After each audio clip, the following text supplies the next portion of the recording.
Magagarage sale haul tayo for today video. Yes, kasi excited ako sa ipakita sa inyo kung ano yung mga nabili ko sa garage sale. At ito nga itong hawak ko. O diba, isa na yan. Nilabhan ko na yan kaya nakahanger ng ganito. At itong suot ko, at ito pang nasa table. So, iisa-isahin natin yan. So, ayan lahat ng nakikita nyo sa table. Ayan, mga clothes, mga wallet, mga sandals na bago. Etong lahat, nabili ko yan sa garage sale. 1,700 lahat ang nagastos ko dyan. Eto nga, tinotal ko. So, iisa-isahin natin. Yung katulad nitong wallet na to, At 10 pesos ko lang siya nabili. Lagayan ko siya ng GoPro ko. May laman siya, may GoPro na yan sa loob.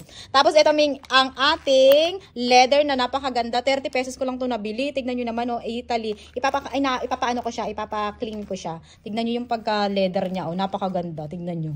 Pero gaganda pa to kapag pinalinis mo kasi napakatibay nito. Meron siyang tatak na ganyan, di ba mamahalin yung mga ganyan, 30 pesos ko lang siya nabili.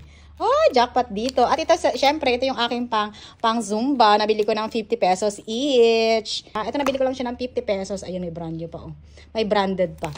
Ang ganda!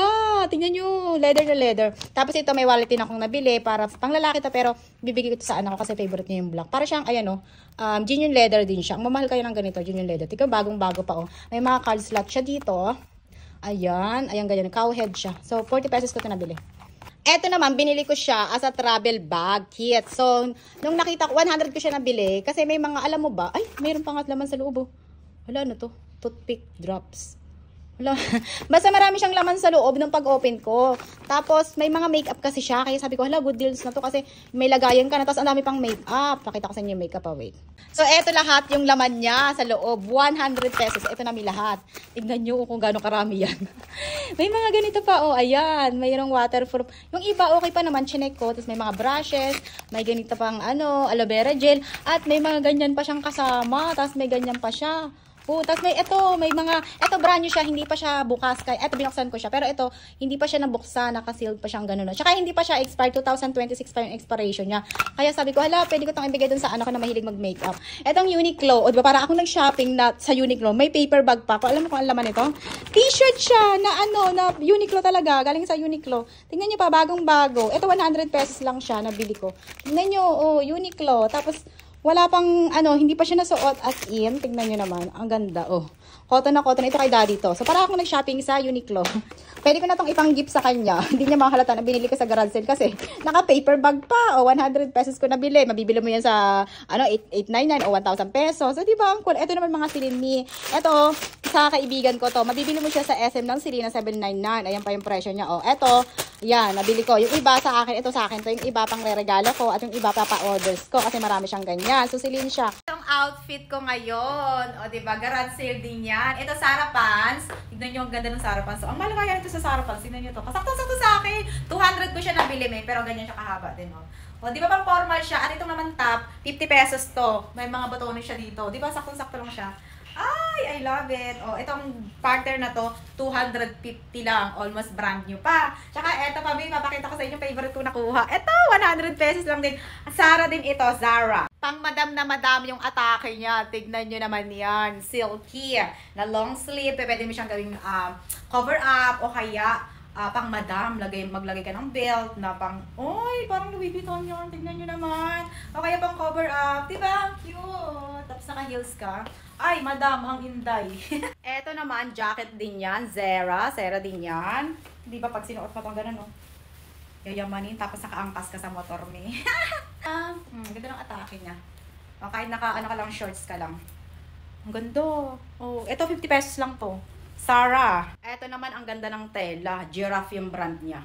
Parang plain t-shirt lang siya. Ito, bibigay ko doon sa anak ko kasi may review sa plain t-shirts. Ayun, ganyan siya, Ito, 50 pesos din to. Ito, bet ko din, 20 pesos, mango blazer. Na para siyang ginanchilyo. Pero, ang ganda nito kapag naka-swimsuit. Naka-swimsuit na naman. Lagi ako naka-swimsuit. Yung parang naka-sleeveless ka lang, tapos papatungan mo lang siya nito. Pero, ang ganda niya, tingnan niyo naman, Diba, ganchilyo siya. Ito, 20 pesos lang to, mango pa siya, Ayun, pang cover up. Pag gusto mong maging mukhang marangal, tapos ganyan ka lang. Diba, cute. Mahinhin. Pero ang cute. Ang ganda ng tela. Ang ganda ng concealer niya. Oh, red to sa in person. Eto, uso to ngayon. Yung nagbabalik na dating uso. Ngayon, uso ulit. Tignan mo yung skirt na mahaba. Actually, sinuot ko na ito nung nakaraan. Pagkabili ko, sinuot ko kagad. 50 pesos ko siya nabili. Tignan nyo to. Pencil siya na denim. Tapos may slit siya dito, may oh. Bagong-bago pa siya. Alam nyo kasi may tag pa yan. Nung nabili ko, sinuot ko nga pala may tag pa. O, ganyan siya. May saktong-sakto lang to sa akin, pero hindi ko siya isusukat. Pero saktong-sakto siya dito. Tapos naka-high-waisted pa siya, tapos tapos naka-crop top pang ganun. Oh, yung forma kaya. O, diba? Sayang nito kasi yung isa nabili siya. Ito yung nakuha ko lang. Ang ganda, Demin. O, saktong-sakto. Gusto nga rin ng anak ko, kaya lang hindi kasi sa kanya. Mas sexy kasi ako sa kanya. Charot. Naka-jackpot din ako ng jeans for 20 pesos lang, May. Tignan nyo tong jeans na to, oh. Di ba kulay black siya? Tapos may brand pa. 20 pesos lang to, Mi. Tapos may paganyan pa siya. Oh, high-waisted pa siya. Actually, saktong-sakto sa akin. Wait lang, susukat ko para sa inyo. Tignan niyo to. Oh, parang sinukat sa akin. Tignan niyo naman. Oh, ang ganda nito sa crop top. High-waisted siya na black. Tapos, maganda to kapag naka-heels ka. Ayun, naka-heels ako. Medyo mahaba-haba sa akin. Tapos, medyo malapad siya ng konti dito. Ayun, ganyan siya kapag malayo. Di ba ang ganda? Ay, Mi, 20 pesos, Mi. Hindi na masama. Tignan nyo hanggang nakakalaki ng ng puwet. Tignan nyo naman. Pak! Jackpot ako dito. Ganda ng outfit niya. 20 pesos lang. Diba? Saan ka pa dyan, Mi? Oy! Kaya kung kayo kinahihiya yung mag-garage, Mi, ay, saan kayo makakabili ng ganito? Pak! Outfit yan. Ito pala yung skirt. Sinukat ko na rin. O, diba? Bagay na bagay rin dito sa suot kong top. Tignan nyo naman. Oh, bumabalik kasi sa uso to eh. Yung ganitong skirt. Nakagandahan, may slit ka dito. May aura ka pa rin. Ay, ang ganda! Ay, pak, 100 pesos lang tong outfit na ganito. Saan ka pa? Kapoy na ako magsukat, kaya pakita ko na lang sa inyo sa isa. Lahat ay papakita ko 20 pesos. Ito yung pangsumba ko, 20 pesos yan. At syempre, yung mga pang-akit kay daddy, 20 pesos yan. Ayan, mga bago. Ito nga yata, hindi ko nabayaran. Ito, may free, may net, may swimsuit, tatlong swimsuit. Ayan, 20 pesos lahat ng yan. At may mga t-shirt na bago pa na hindi pa nasusuot. May taginan nyo naman yan. Napakaganda. 20 pesos. Mga binibenta yun ng kaibigan ko. Ito, branded Atmosphere. Hindi pa sa suot. Galing Dubai. 20 pesos. Yes, ganun kamura kami magbenta. May. Ito, Shein. Bibigay ko to kay daddy. O, diba? Ang ganda niyan. O kaya dun sa panganay kong anak kasi black. Mahilig yun sa black. So, lahat ng minsan yung mga nabili ko dito, minsan ipamimigay ko din. Etong pantulog na partner na may pajama na may 20 pesos din yan. O, diba? Saan ka pa sa garage sale? Ito, shorts. Ayan, short na hindi pa rin nasusuot. 20 pesos.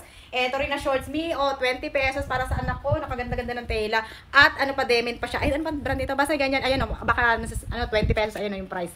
20 pesos, maganda pa. Cotton na cotton. Ayan, pwede pang gamitin. At jacket na 20 pesos ulit. Mostly talaga 2020 yan. Na hindi pa gamit na gamit. Ayan, para yan sa anak ko. At ito, may mga pinamili din ako na ipamimigay ko. Etong ganito, Mark Spencer, na hindi pa rin nasusuot, Mi. Ayan, ganyan siya, na duster. Na ganyan, ipamimigay ko to. Kasi sayang, 20 pesos lang, diba? Pag mga ganito kagaganda, binibili ko, tapos pamimigay ko. Tingnan nyo naman yan, Mi. Oh, Mark Spencer.